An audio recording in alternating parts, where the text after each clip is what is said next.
আমার মা আমার জন্য নিমকি বানাচ্ছে। রেসিপিটা ভালো লাগলে লাইক করো, সাবস্ক্রাইব করো, ভালো লাগলে কমেন্ট করো। রেসিপিটা কেমন হয়েছে? আমার খুব ভালো লেগেছে। আমার মা এক বাটি ময়দা নিয়েছে, দিয়ে দিচ্ছে নুন, আর দিল চিনি, আর দিয়েছে কালো জিরে,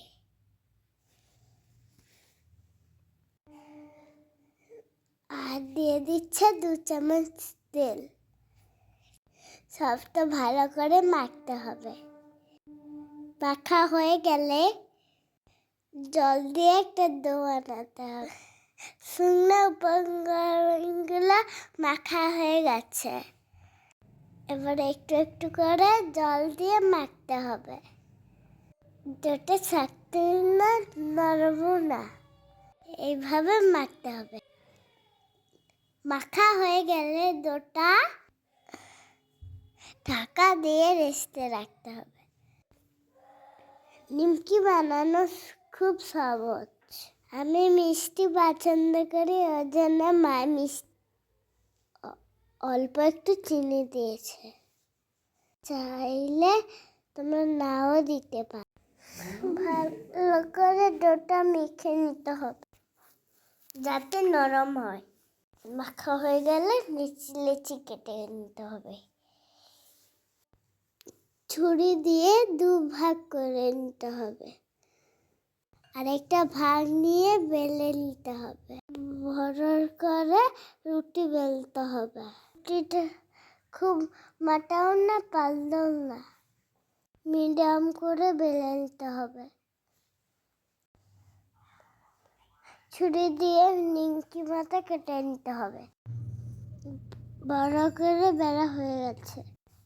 একটা রুটি বেলা হয়ে গেছে, এরকম ভাবে বেলে নিতে হবে।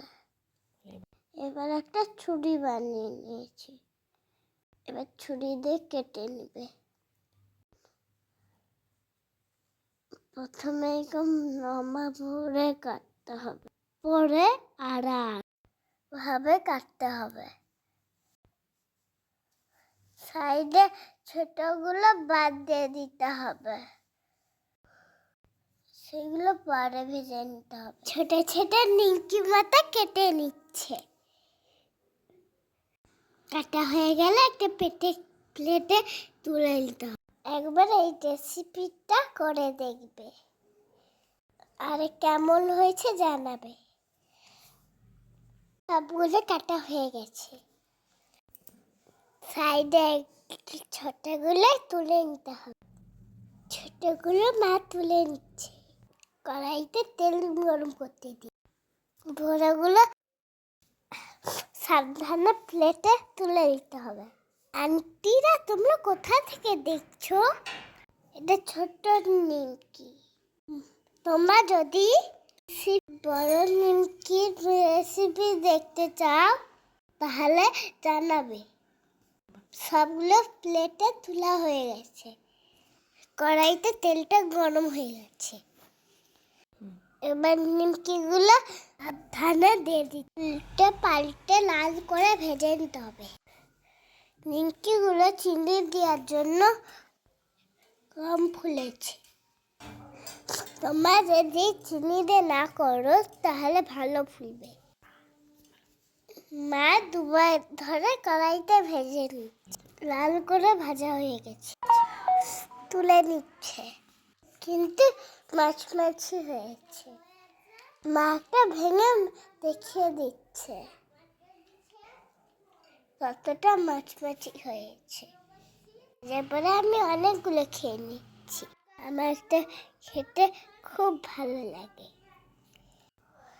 তোমরাও একবার করে দেখো, তোমাদেরও ভালো লাগবে।